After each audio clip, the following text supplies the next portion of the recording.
All right.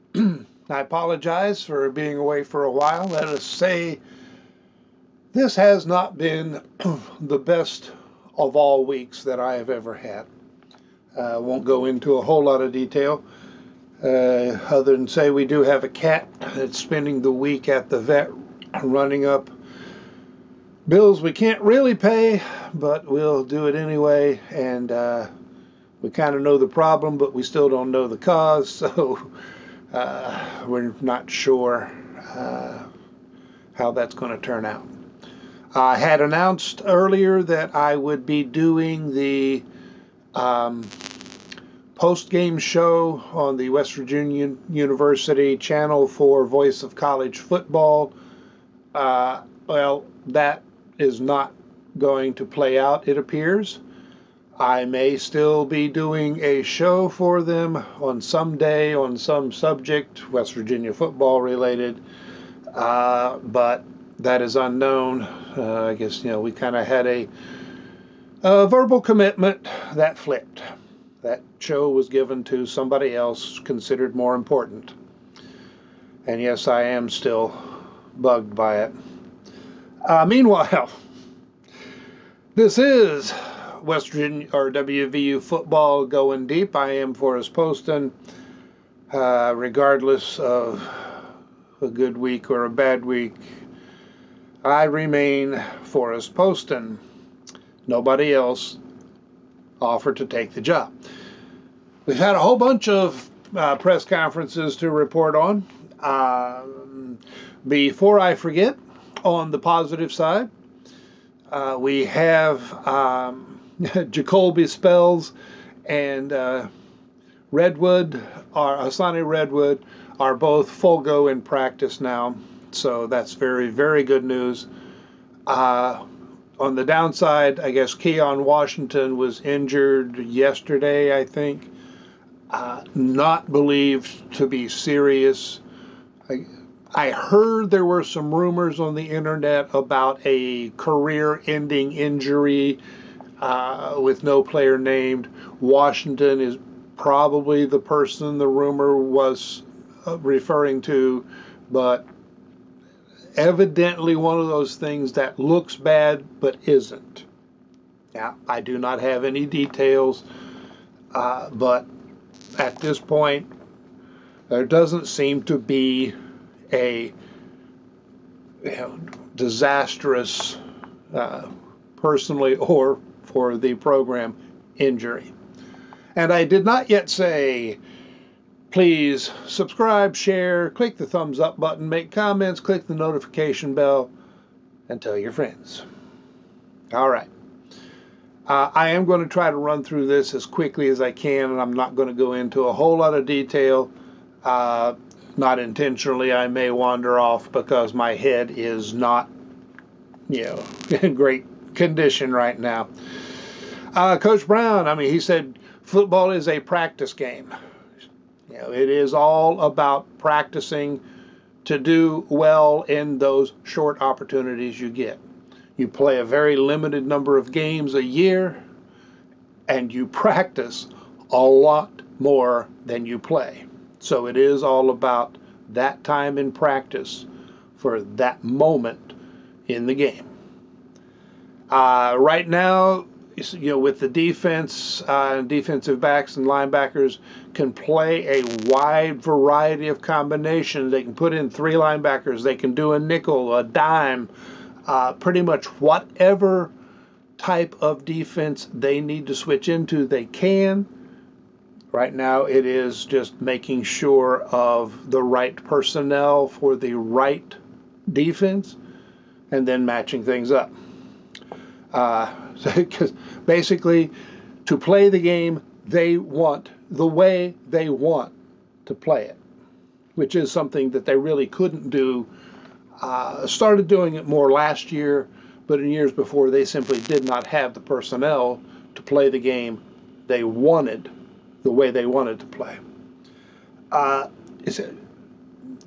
Defensive line, Vestorinen and TJ Jackson have been playing above everybody else. Vestorinen seems to, he has been improving every year. well known as Steady Eddie, but has really turned it up another notch, which is very good. Martin played better at the end of the week. That was last week. But there's still a step he can take and needs to take.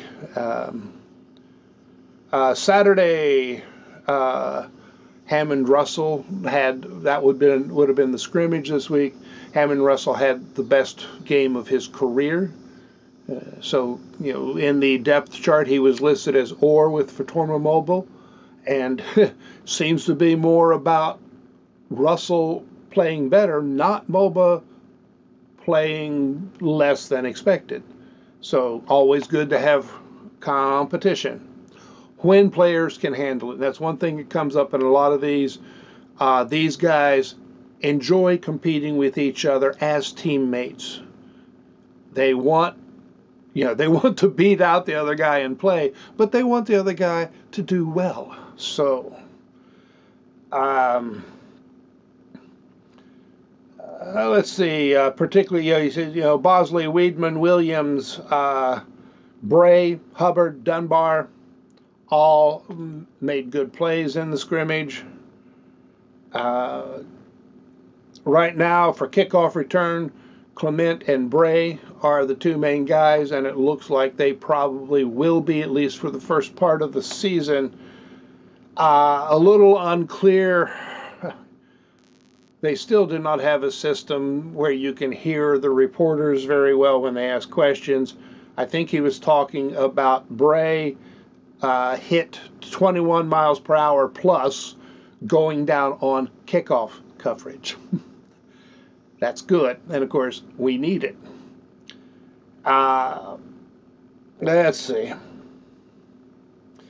Gallagher may actually be the best man cover guy we have, and when you consider the good things they've been saying about Garnett Hollis and Aiden Garnes, calling Gallagher the best man cover guy, it's pretty good.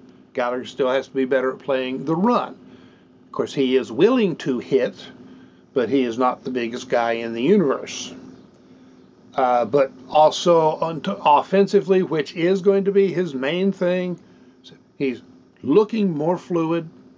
Made a couple of really good catch and runs, in the scrimmage. Brandon Raymond, I mentioned, I think, in my video when he committed, or somewhere along the line, that he looked like one of the more ready receivers, that he was more refined in high school than the other guys. Well, Coach Brown and Coach Marshall both have picked Raymond out as one of the noticeable young guys likely to play this season, although I suspect that's going to be special teams because the wide receiver room, we don't need a good freshman to step up. We've had that. But, I do think we're going to have something pretty special in him. Had an interview with Jaden Bray. Not going to cover a lot of things in that, although he mentioned it's really great being around Green and Markiel. He was asked to compare Coach Brown and Mike Gundy. Said no comment. So he's also pretty smart. I would have liked to hear the answer, but he gave probably the best public answer he could. I do say go watch the highlight video of Bray. I think it's mostly from recent practice, maybe from a couple of different practices. But with some of them, it was just fantastic catch. Others, it was, wow, look at that throw and catch.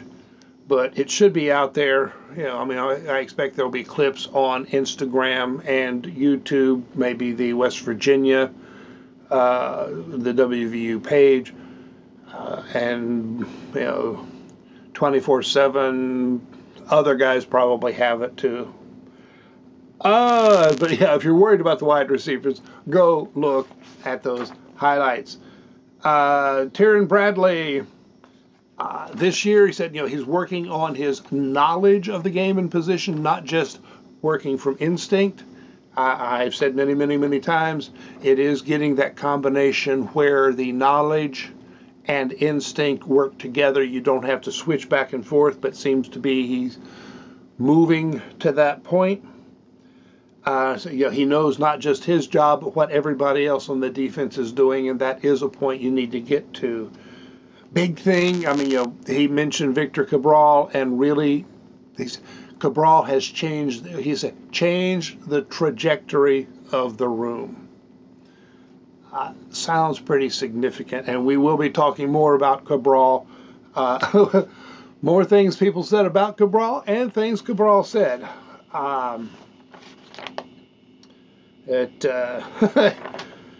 Said it will be exciting when he can actually sack the quarterback, because they don't get to hit the QB in practice. So everybody is looking forward to the start of the season. He said, Cabral has taught him that pass rush is like chess, and you are doing a lot to set up a later move.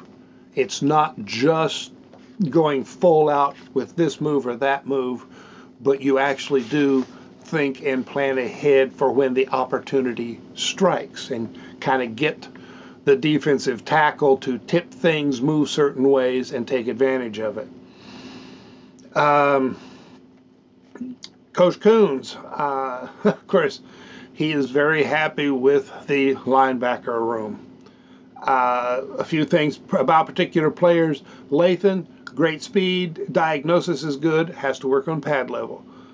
Trotter, really looking forward to seeing him finally play in a game.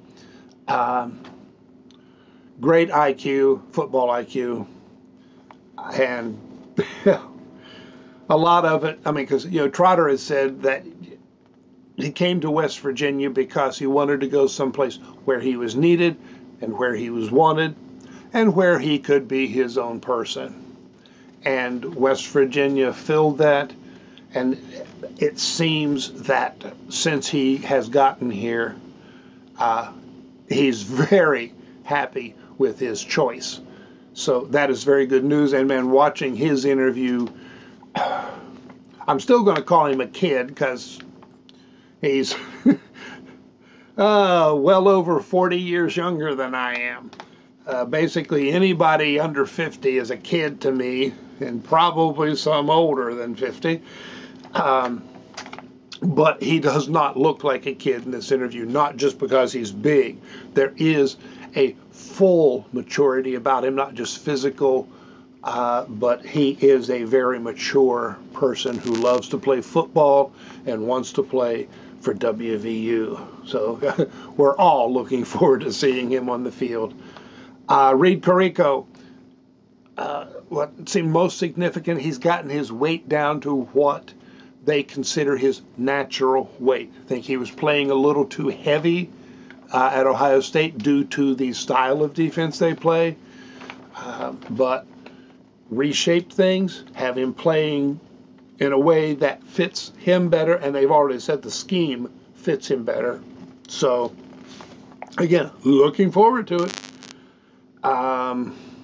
Ben Cutter is stronger and faster and more explosive and better at coverage. So there might be something he hasn't improved at, but he is, it was always clear he was a hard-nosed football player with a good football IQ with things to work on. He wasn't supposed to play last year, but he did. He's learning from it, and looking forward to seeing him. And all of these guys will be on special teams. They will be doing more rotation. They have, or each week they will kind of have a plan for play counts, not anything in concrete.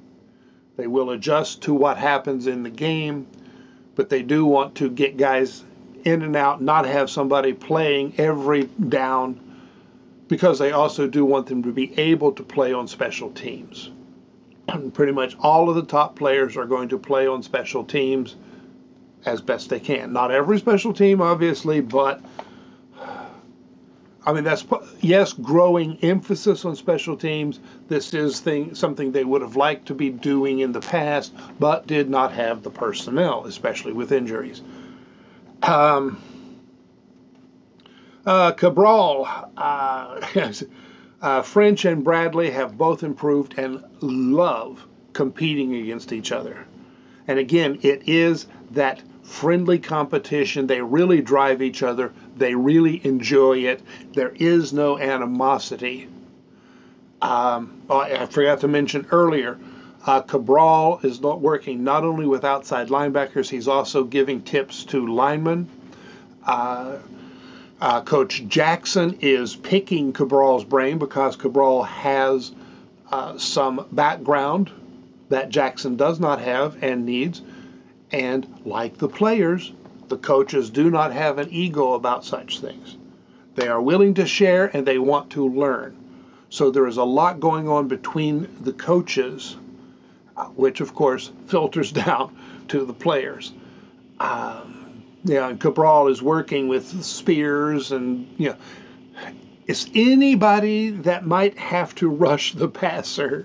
Cabral is there to give them tips on how to be better at it. I like that. I think we got a really good hire. Again, nothing against Coach Wright or Coach Leslie, who was the outside linebackers coach. It's just that Cabral is a specialist who has something different to bring to the team. Tara Simmons is full-time Spur. He was, is he a lineman? Is he a Spur? Now he is full-time Spur. Seems to be benefiting from it. Said he is doing stuff that he has not been able to do before and will get some playing time.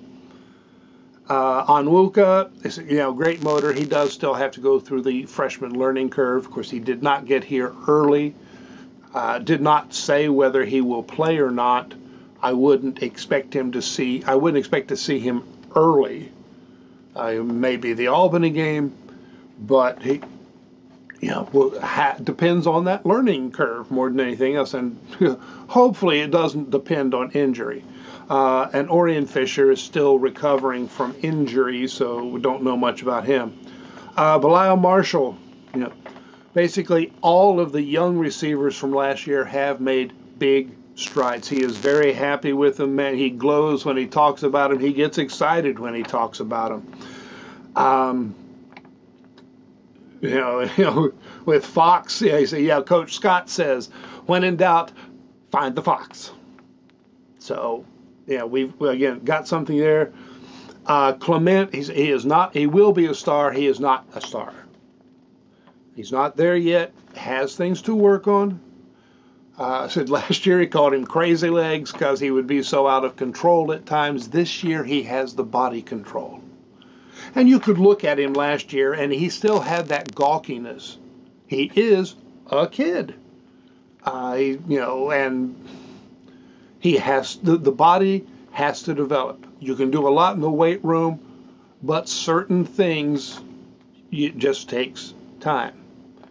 It's working. It's coming together. Now, I said with all of them, because everybody keeps saying, well, we've had all this trouble with press coverage.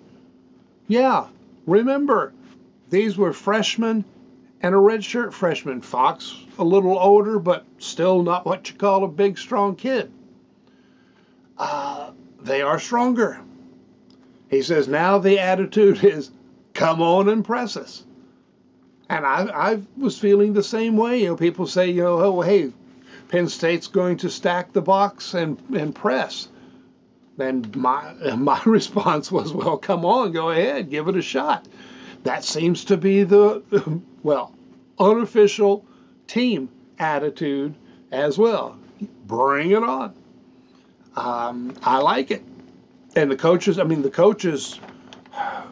confidence and excitement level among the coaches is high. So they're not just sitting up there mumbling coach speak. It may sound like coach speak, but it's coming from the heart and the belief and the anticipation. I get back to Clement. So, you know, he's still working as if he were a walk-on, trying to earn that scholarship. So, not to put anybody else down, they all worked hard, but nobody out-trained Hudson Clement. Yeah, he is. I know they have worked hard to recruit good people.